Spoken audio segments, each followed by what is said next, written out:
Okay, well, let's jump right into it. We're going to talk about blockchain technology and we're going to talk about IoT technology. These are two fundamental concepts in this course, obviously, but it's important that we have a high level picture that's not distorted by buzzwords and things that are going on right now in the media. These technologies are life changing, but there's a lot of hype around them. And so if you have any familiarity with these, this should be an alternate view of looking at these things. If you don't have any background in these, either in blockchain or IoT or both, then let this be your introduction into the actual value provided by these technologies and not what you read about in the media. Okay, so what is IoT? Well, in my opinion, and it is subjective because IoT is quite an ambiguous term. You'll see it used in a variety of contexts, sometimes to mean one thing and sometimes to mean another thing. So IoT to me is any connected system of devices that is either decentralized, has a large device membership, or both. So that's quite an encompassing definition.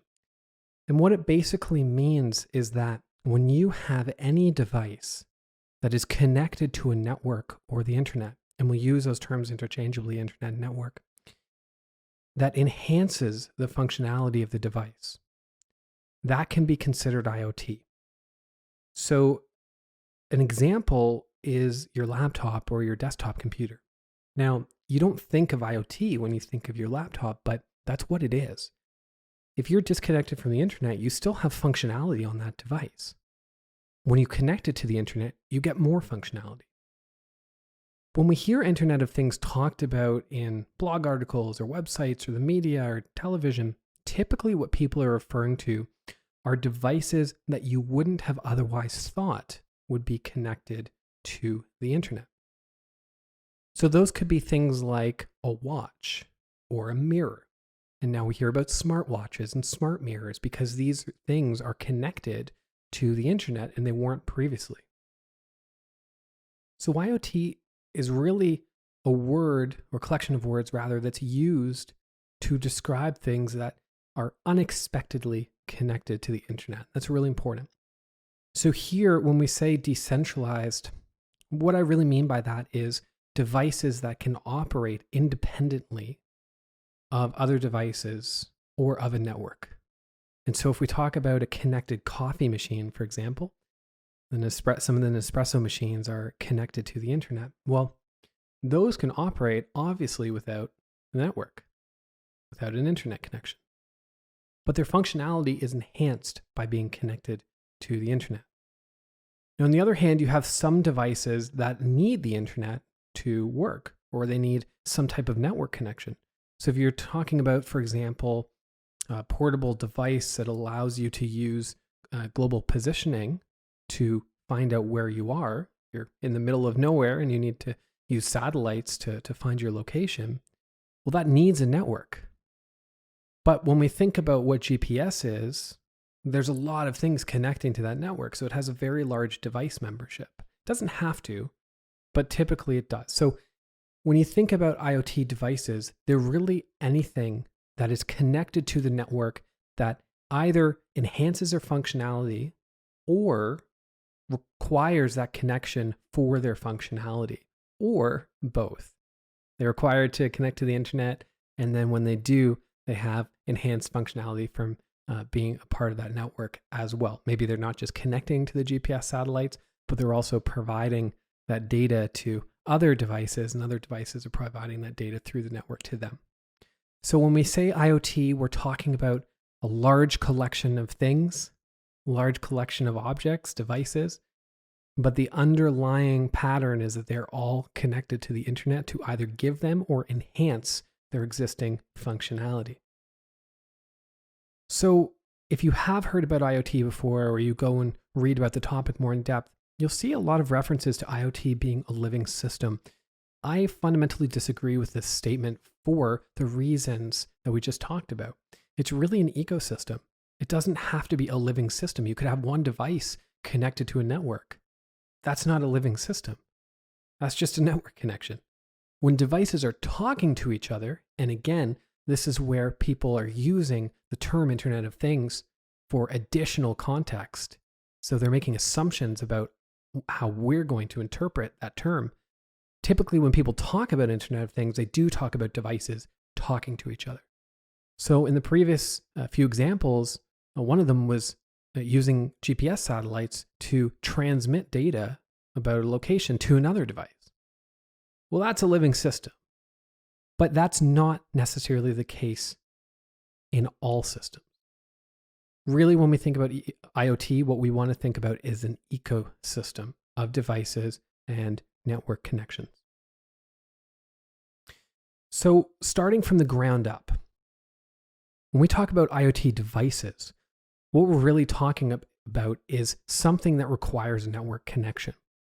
And typically when we talk about IoT, we're thinking about maybe a refrigerator connected to the internet, or a coffee machine, or a smart mirror, or whatnot. Now, these are very low computational power devices, but they do have sensors on them, which could be useful to be connected to the internet. So for example, is it useful to transmit temperature data from a refrigerator to the internet? Not really. What's a refrigerator going to benefit from by doing that? Probably not much. But if the network is gathering a bunch of refrigerators, then they can use that data and return it back to that original refrigerator. And so that's where that living system comes into play. And so that temperature sensor is the reason then that device is IoT enabled. The fridge is still doing other things like cooling down the freezer, cooling down the fridge itself, but the temperature sensor is what's responsible for enabling it to be value add to the IoT network. So when we refer to a device, what we're really referring to is a sensor or a collection of sensors or functionality within that device. You can still have a device that's not IoT enabled at an aggregate, but a specific piece of it is. And so you may have a device that's 20, 30, 40, 50 years old, and you retrofit it to have a sensor and then make it IoT accessible. Well, it doesn't mean the entire thing is going to be IoT accessible, maybe just a portion of it. For example, if you have an old car and then you put a sensor in it, you could use a little Raspberry Pi device or an Arduino device. If you haven't heard of those before, they're very lightweight, cheap computers that you can buy. It's literally just a circuit board and you can program it. It's very easy to do. You can buy one of those, put it in the car, put it in the glove box, and now suddenly your car is IoT enabled. Now, is the whole thing IoT enabled? Are you getting tire pressure readings? Are you getting gas readings? No. But maybe you get location data. And so when you think about IoT, think at the sensor level and then work your way up to the device. So some common devices that we refer to when we say IoT are things like cameras, microphones, talked about refrigerators, so on and so forth. But again, it's that sensor level. So think about a camera, for example, a security camera. You could have a security camera sitting at a building and it is IoT enabled. And the only thing it's doing is picking up a video feed. Well, in that case, it's probably fair to refer to the device as IoT enabled because the entire camera's functionality is that video feed. But if we talk about the refrigerator like we did before, then it's not necessarily the case that the entire thing is IoT enabled. It's just specific functionality. Now, most of the newer models that they refer to as being IoT enabled, the whole thing is built out to have functionality across the board. So everything from lighting to what the temperature readings actually are to whether the fridge door is open. You can see that on an app. Those things are pretty cool. But again, we have to work our way up from the sensor level. So it's not fair to say that a device is IoT enabled. What we want to say is a portion of it is IoT enabled, unless we're referring to the entire thing. It is semantics, but it's important because when we're reading about IoT networks or we're talking about IoT networks, we have to be very clear that if a device is connected, it may not be the entire device that's connected. It may just be a piece of that device, a certain subset of its functionality. And of course, when we aggregate this up, well, there's obviously devices we can buy from a store, and then there's things we can make on our own. So we talked about retrofitting a car really simply by throwing a little computer in there and tracking the location. Well, that's a self-made consumer device, but it's proprietary. You can't buy that anywhere. You would make it yourself. And similarly, businesses are setting up IoT networks as well internally. So at a factory, you may have boxes of inventory with tags on them that are tracked across the factory. And you may have forklifts that are IoT enabled. You know exactly where they are within the factory. You know exactly where employees are at all times, and you can track that live in real time. Well, typically you can buy off the shelf solutions for that, but largely that's customized to the business. And so that is a B2B proprietary IoT device or network in that case. You could also have internally designed devices. So maybe there's certain aspects of the shipping process in that factory, those boxes, where they have to be stacked in a certain way. Maybe they're fragile and they have to be stacked in a certain order before they're shipped. Well, if you're tracking which box is packed on top of which box, and you've created a device to do that, maybe a simple little machine learning camera that tracks the shape of the boxes, well, that's an internally designed device. And similarly, you may have a business to consumer, a B2C device that, again, is not sold in the market, but is proprietary to the business. So maybe if you're shipping something and using reusable boxes with your customers, those reusable boxes have some type of IoT setup that you've created so you can track where that box is, or whether it's in back in your inventory or still outstanding out in the wild somewhere. So when we think about IoT, again, what we want to think about is the enhanced functionality of being connected to a network of which maybe not the entire device is connected. Because when we think in those terms, we get away from the smartwatches and the smart mirrors and we start thinking broad strokes. And then we get a lot of useful cases that come out of that. And I'm sure you're already starting to think about things in your day-to-day, whether that's in your personal life or maybe in the workplace where IoT could be really useful. Okay, so now that we've talked a little bit about IoT, let's talk about blockchain. So blockchain, another buzzword, another bit of hype that I'm sure you're familiar with, maybe from all the cryptocurrency craze. I'm talking about Bitcoin and Ethereum and all these things that may or may not make sense to you, may or may not sound entirely complex. Well, this course is not about cryptocurrencies. This course is about blockchain and IoT. Underlying cryptocurrencies is blockchain. And I'm here to tell you that blockchain is nothing new. In fact, blockchain is thousands of years old. Cryptocurrency is an application of blockchain. But once you understand blockchain after the next few minutes, then things are starting to click for you, I'm sure, by the end of this video and throughout this course, because it's easy to take all this jargon, these buzzwords that you read about, and make it seem like the technology is something that it's not. It is fantastic value add technology that you will be able to start seeing uses for everywhere, but it's important that you understand what it is and what it's not. So, what is blockchain? Well, as I said, it's thousands of years old. The original blockchain was something called a tally stick, and you can see the image on the right here. That is a stick that was given to a creditor and a debtor. So somebody that owed money to somebody else, a debtor owed money to the creditor. And they needed a way of recording what the debt was. So a handshake's not going to do it if you owe a lot of money, and maybe you're going to flee town, or maybe you're going to pretend that you owed a little less.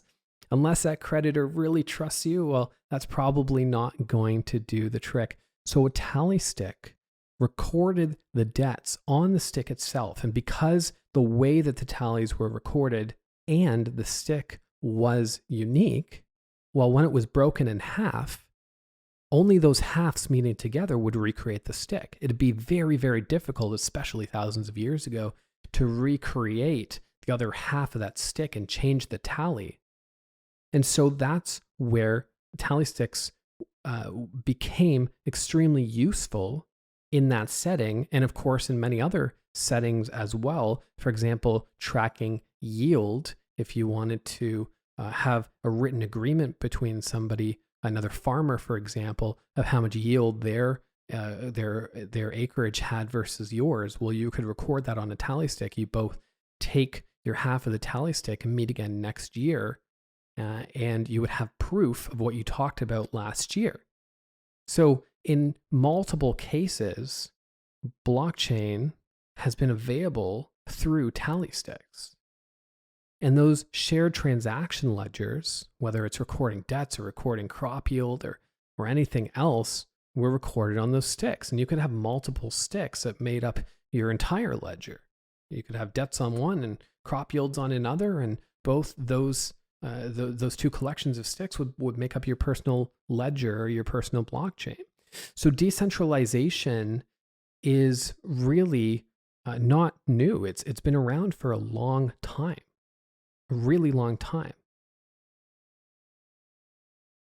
Now, when we talk about blockchain, it's important to talk about the semantics or the words that we're using. So ledger, and this is a diagram from the Hyperledger Fabric documentation. That's an enterprise blockchain ecosystem for developing blockchain applications. It is basically like Lego blocks. Again, it's not Bitcoin, it's not Ethereum. It's the underlying technology that creates a blockchain network of which you can create cryptocurrency on top of, or any other solution that you can possibly think of. So I really like this diagram because it makes it really clear what is the blockchain and what's not. When we talk about a ledger, what we're talking about is a collection of a blockchain and what's called a world state. The world state is the current view of the world. So if you have a tally stick that records the debt that you owe to somebody or somebody owes to you, and that's the most recent transaction, well, that's the world state.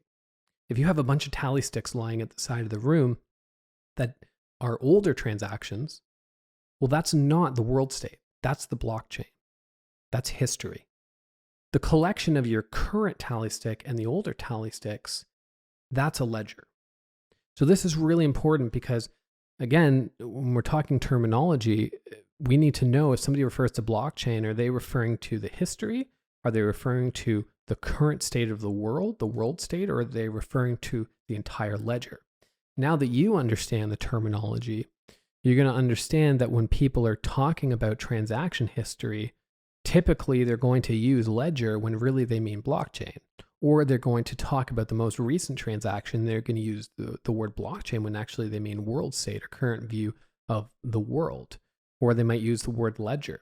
Just know that the context that they're talking about these things in is going to define what they actually mean by that terminology. But throughout this course, we're going to be using terminology in a very specific way.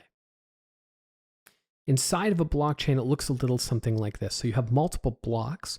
So you can collect those tally sticks together, and those blocks can be added depending on different functionality that the network enables. So in a cryptocurrency setting, you would have blocks added depending on how that cryptocurrency was set up, how many transactions are coming through. But in this diagram, again, is from Hyperledger Fabric documentation. In Hyperledger Fabric, you can actually design the network to add blocks after a certain time frame. So perhaps you're doing the tally stick debtor creditor thing, and Monday goes by, you have one transaction, and now Tuesday comes around and you want another block. You want a block for Tuesday, a block for Wednesday, a block for Thursday. You could do that. Or you could say, well, actually, we're getting hundreds of transactions per day, and we want every 50 transactions to be recorded in a block. The network in a blockchain network can be designed to the context of the business case that's driving it. So here in this diagram, we're seeing that there's an initial block, a genesis block, and then we're seeing 3 blocks, and they all have a different number of transactions in them. But nonetheless, the third block here is the most recent block. So this is where some of the confusion comes in, because if somebody says blockchain and they mean world state, well, the world state is going to be the latest block that's on the blockchain, which is not necessarily referring to the historical transactions. When you say blockchain, world state is referring to the most recent block. And again, the collection of everything together, well, that is going to be the ledger. Okay, so bandwidth versus buzzwords.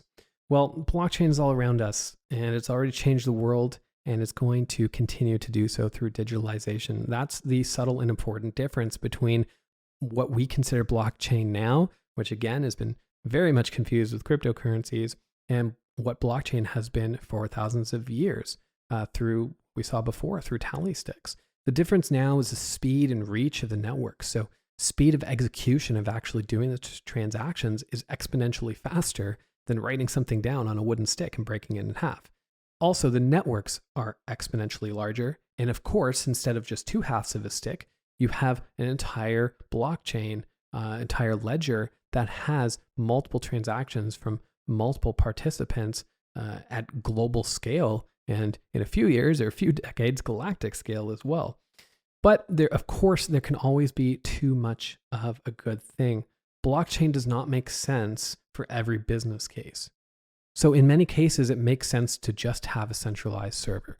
Blockchain is important when you want trust, because as we saw from the ledger, it includes the current view of the world and it includes all the transaction history. So if you want an immutable form of data, if you want somebody else to hold the same records as another person and you can cross-reference that, then blockchain makes a lot of sense. But if you trust the entity that's holding that data, then blockchain may not make sense. Similarly, if you don't need some type of failover in the network, so if you have a central server go down, we all know what happens when one major website goes down. What if that functionality could be enabled by other devices that were holding that functionality as well, not just a centralized server? That may be really useful. But in many cases, it may not be useful as well. It all depends on that business context. So it's really important not to apply blockchain to things that don't make sense, or where the administrative overhead of implementing a blockchain solution goes well above and beyond the actual value that it's going to provide. It's really important to keep that in mind. Okay, so do or not do. There is no try. Yoda from Star Wars. I love this quote. Everyone thinks that they're using blockchain. They've maybe bought a cryptocurrency, or they're using some vendor solution that is throwing a bunch of buzzwords in there, machine learning, AI, blockchain. If it's not broke, don't fix it. Unless there's a good business case for using blockchain, then existing solutions are still okay. And we just talked about this as a repeat trend in this course. Blockchain and IoT together are incredible. And I'm sure you're already starting to see where that can be extreme value at scale. You have IoT having decentralized devices. You have blockchain enabling functionality across devices without a centralized server. That's a perfect combination. So blockchain solves some problems. It solves the IoT distributed network problem, but it doesn't solve all problems. The ones it does solve, it does it extremely well. But the ones it doesn't solve, well, you could use a centralized server or some other solution for that, or existing solutions. So the value is knowing when. And throughout this course, it's really important to keep in the back of your mind when to use this and when to not. We could have an independent IoT network with a centralized server. We could have an independent blockchain network that doesn't rely on IoT devices. And we can have both.